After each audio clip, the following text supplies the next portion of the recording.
Something is wrong with Hollywood. I'm not talking about the declining quality of the content, the tendencies for minor images or left-wing ideas creeping into entertainment. I'm talking about something you may be taking for granted. Western movies and shows have become a propaganda machine.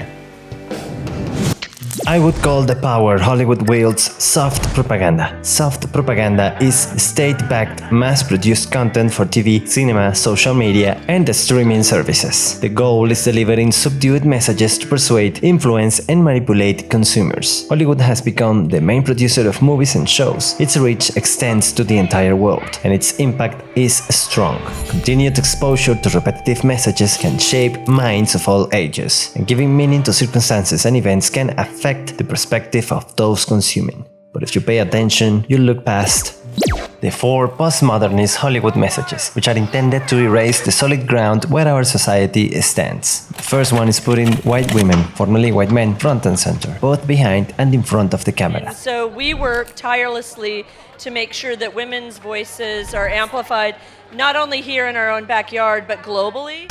And it doesn't matter how diverse studios say they are. Disney, for instance, is not ready to let a black man lead a movie unless the said movie is in Wakanda. Many studios follow the same rules, so black men and women get more minutes on interviews than actual screen time on movies and shows. Here's where message number 2 fits. Other studios are not afraid of black-centric stories, but only if it's to say that black people are victims. You know, you gotta say that there is inherent racism somewhere in there because of the opportunities that we don't get, you know what I mean? And the way we've been portrayed throughout the history of cinema. Woman King is the story of the Agoye, a female unit of soldiers of the African kingdom of the Dahomey in the 1800s. The movie is about the Agoye being against slavery. They are victims of power and rape and fight against the system. In real history, though, the Dahomey's main economy was trading enslaved people from other African countries. The Agoye, as the king's personal army, was in favor of slavery. The UK forced them to stop slave trading in 1852, and then France colonized the country in 1894. We learn nothing from history if we keep consuming false narratives. Learning the truth is important because it provides us with the information needed to make proper choices. But whenever Hollywood is not changing history to suit their worldview, they are changing intellectual property. Like so, they add the third message, hedonism, or the pursuit of passion above any other higher purpose or attitude.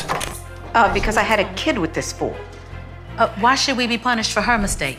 My son is not a mistake. On She-Hulk, we learn that happiness comes with money and a career rather than family and goals. Casual sex, alcoholism, money, selfishness, self-entitlement, and victimhood are the values of the future. But hedonism is a type of life that leads to addiction, failed relationships, and loneliness. It's a common theme in modern Hollywood, and it comes alongside the fourth message, pushing God, faith, and objective morals aside. On Rings of Power, the elves can achieve immortality by harvesting a rock from the earth. They can mine divine power from the soil, and they will use it to trick death rather than preserving Middle-earth. In Tolkien's canon, their immortality comes from God, Eru Ilúvatar, and the angels, which are the Valar and the Maiar. In Middle-earth, the elves became restless and wary by seeing everything around them dwindle and die. Sauron, disguised as Anatar, used the elves' core desire to preserve to trick them into the Rings of Power. Amazon's billionaire flop also showcases central characters driven by vengeance and greed. Without true virtue, honor, and heroism, the line between good and evil is blurred, which is why villains look sympathetic in comparison. So here's where we stand. Here are the ideas undermining the pillars of our society. There are no objective truth or morals anymore. Meaning is individual.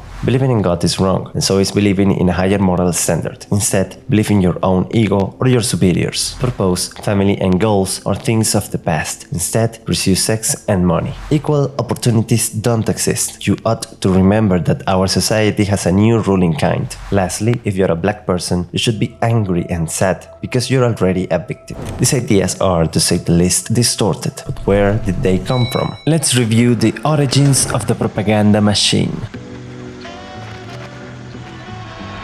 Between 1942 and 1945, the US military arm had an official bureau supervising, revising, and decorating scripts on Hollywood. Their goal was to make content favorable to the war and unfavorable to the enemies. It was propaganda to uplift patriotism, train new recruits, raise the army's morals, and dehumanize rivaling countries. Washington's relationship with the industry has never dwindled since 1945. The goal has evolved, though. Before, the intent was making the United States impressive, heroic, and moralistic. Currently, though, the industry is undermining the very values where its reputation stands. But when there are no wars or external enemies, Washington's grip on Hollywood is tight. The government provides funds, subsidies, documents, sets, permissions, commissions, and real stories. Meanwhile, LA provides glamour to the political class and grants jobs to thousands of people. More importantly, it seems they add nuanced, soft propaganda on certain contents. For example, the Pentagon has backed over 1,000 shows and movies since 2005. Over $1.5 million go from the government to the studios annually through tax breaks, subsidies, loans, and other helps. Disney is the main benefactor of these programs.